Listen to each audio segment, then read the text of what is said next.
meu nome é Hugo Torres, quero vos contar unha historia que é a historia da miña familia. A miña familia está chea de personaxes fascinantes. Viviron as súas vidas entregadas ao que crían, empeñadas en facer reais os seus soños. Cabo das Tormentas! 3 ondas gigantes de 20 metros de altura que arrasan coa parte baixa da cidade e caen no chan agonizando. Enrique vai no seu auxilio.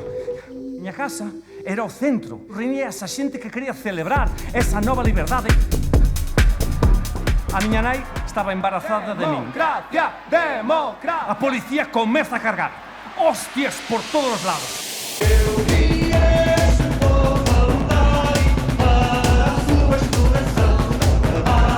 Fin das historias.